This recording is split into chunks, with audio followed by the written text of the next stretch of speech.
तर hello hi सर्वांना नमस्कार. आणि आपल्या द मिरॅकल मॉर्निंगच्या अध्याय क्रमांक 4मध्ये सर्वांचं मनापासून स्वागत आहे. चला तर वेळ न घालवता बघूयात याच्या अध्यायामध्ये आपल्याला काय नवीन शिकायला मिळत आहे ते. आजच्या भागामध्ये मला तुझ्यातल्या तुला जाणून घे यावर बोलायचं आहे ना जरा वेगळाच विचार. तुझ्यातल्या तुला जाणून घे म्हणजे आहे ना जरा वेगळा विचार. मलाही तसंच वाटलं की शक्यतो आजकाल कोण असं बोलत नाही की तुझ्यातल्या तुला तू असं जाणून घे म्हणून मला हा वेगळा असा विचार वाटला. हो आहेच. तर द मिरॅकल मॉर्निंगमध्ये हा अनुभव मला आलेला आहे. लेखकाने सांगितलं की पहाटेच्या थंडगार वाऱ्यामध्ये आणि अपार शांततेमध्ये तुझ्यातल्या तुला जाणून घे. मिरॅकल मॉर्निंग त्याचं स्टडी करताना म्हणजेच त्याचं वाचन करताना त्यात लेखकाने सांगितलं की तुझ्यातल्या तुला जाणून घे. ज्यावेळी मी ते वाक्य वाचलं त्यावेळी मला इतकं छान वाटलं आणि इतकं वेगळं वाटलं की पहिल्यांदाच कोणतरी आपल्याला बोललं की तुझ्यातल्या तुला जाणून घे. मला ही कल्पनाच प्रचंड आवडली. म्हणजे इतर वेळी प्रत्येकाचं मन जपायला आपण धावत असतो, पण आपण आपलं मन कधीच समजून घेत नाही. आहे की नाही बरोबर? बऱ्याच जणांना आता रिलेट होईल की आपण इतर वेळी नेहमी दुसऱ्यांसाठी धावत असतो. याला काय वाटेल, त्याला काय वाटेल, याचं मन दुखवलं जाईल, त्याचं मन दुखवलं जाईल, पण स्वतःचं मन दुखवलं गेलं याचा आपण कधीच विचार करत नाही. बऱ्याच जणांना याचा अनुभव आलेला असेल, जे की स्वतःला समजून घेणं, स्वतःचं मन जपणं खूप गरजेचं आहे. हो खरंच आजकालच्या या जीवनामध्ये स्वतःचं मन समजून घेणं, स्वतःला जपणं, स्वतःशी बोलणं, स्वतःशी कनेक्टेड राहणं याला खूप जास्त महत्त्व आहे.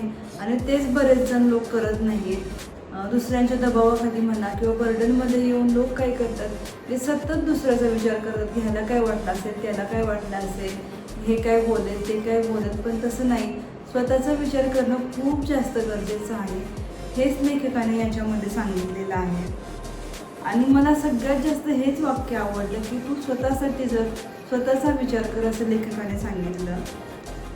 लेखकाने हेच सांगितलं आहे की पहाटेच्या मंद प्रकाशामध्ये थंडगार वाऱ्याचा आस्वाद घेत स्वतःशी संवाद कर.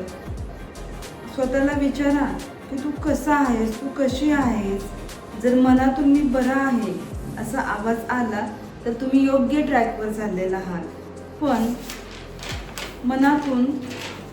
मनातून मी बरा नाही आहे किंवा मी बरी नाही आहे, मला तुझी गरज आहे हा आवाज आला तर समजून जा की तुम्हाला तुमच्यासाठी वेळ काढणं आणि तुम्हाला तुमच्यासाठी जगणं खूप जास्त महत्त्वाचं आहे.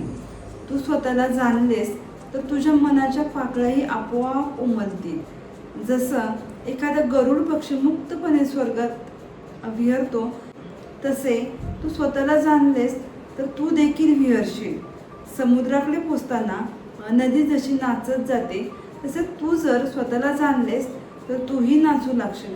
म्हणजे लेखकाने इथे सांगितलं आहे की स्वतःला जाणून घेणं, स्वतःचा विचार करणं, स्वतःवरती प्रेम करणं खूप जास्त महत्त्वाचं आहे.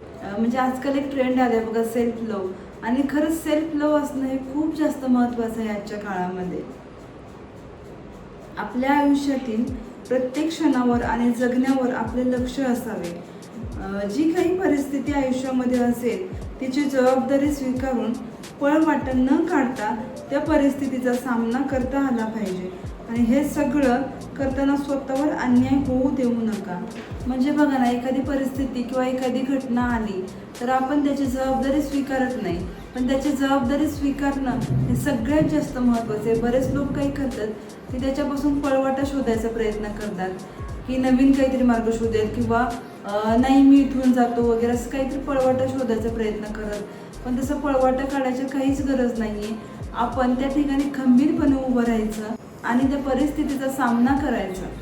देवाला किंवा दैवाला किंवा कोणत्याही व्यक्तीला दोष न देता मोठ्या तीक्ष्ण धैर्याने व कणखरतेने आपल्याला जगायचं आहे हे मनात ठरवायचं. हे जरी अवघड असलं तरी पण अशक्य नाही आहे. म्हणजे कायम आपल्या मनामध्ये धैर्य पाहिजे की जी काही परिस्थिती माझ्यासमोर येईल तिचं जबाबदारी फक्त आणि फक्त माझी असेल, आजूबाजूच्या कोणत्याही माणसाची नसेल किंवा कोणत्याही घटनेची नसेल, ती जबाबदारी वैयक्तिक माझी आहे हे स्वीकारून धैर्याने सामोरं जायला शिकलं पाहिजे. पहाटेच्या वातावरणात आपली पूर्ण सुप्त शक्ती जागृत होते. मोठ्या समर्पित भावनेने मिळालेल्या आयुष्याबद्दल कृतज्ञ राहून जे झाले आहे त्याबद्दल कुढत न बसता मला आनंदाने जगायचे आहे असा विचार मनात ठरवायचा. आणि हे सगळे विचार करण्याची क्षमता फक्त आणि फक्त पहाटेच्या शांत वातावरणामध्येच येते. म्हणून हा अनुभव घेण्यासाठी आणि जीवनात बदल करण्यासाठी पहाटे उठून द मिरॅकल मॉर्निंगचा अनुभव घ्यायला सुरुवात करा. आता बघा ना, जेव्हापासून द मिरॅकल मॉर्निंगचा मी अनुभव घ्यायला सुरुवात केलेली आहे तेव्हापासून मला खूप सगळ्या गोष्टी समजायला लागलेल्या आहेत की स्वतःवरती प्रेम करणं किती गरजेचं आहे, स्वतःशी बोलणं किती गरजेचं आहे, पहाटे उठून स्वतःशी बोलणं, स्वतःशी संवाद करणं खूप जास्त गरजेचं आहे. त्याच्यामधून काय होतं की आपली स्वतःशीच परत एकदा नव्याने भेट होते. स्वतःमधल्या कलागुण, स्वतःमध्ये ज्या काही चुका असतील, आपण ज्या काही चुका करतो त्याही आपल्याला समजतात आणि स्वतःमधले कलागुणही आपल्याला समजतात. आणि कोणत्या ठिकाणी आपल्यावरती अन्याय झाला आहे आणि तो होऊ न देणं ही जबाबदारी आपली होती हेही आपल्याला समजतं. आणि नेक्स्ट टाईम ती घटना आपल्यासोबत घडू नये ह्यासाठी आपण प्रयत्न करतो आणि आपण सावध राहतो. ह्यासाठी द मिरॅकल मॉर्निंगचा अनुभव घेणं खूप जास्त गरजेचं आहे. मीही माझ्या जीवनामध्ये याचा अनुभव घेते आणि तुम्ही याचा अनुभव नक्की घ्या. आणि द मिरॅकल मॉर्निंगसोबत जगताना तुम्हाला काय काय अनुभव येतात ते हे तुम्ही नक्की माझ्यासोबत शेअर करा. आणि आपला 4था अध्याय संपलेला आहे आणि शेवटपर्यंत सगळ्यांनी अध्याय बघितल्याबद्दल सगळ्यांना मनापासून धन्यवाद. आणि तुम्हाला व्हिडिओ आवडला असेल तर लाईक करा, शेअर करा आणि चॅनलला सबस्क्राईब करायला विसरू नका. Stay tune. बाय.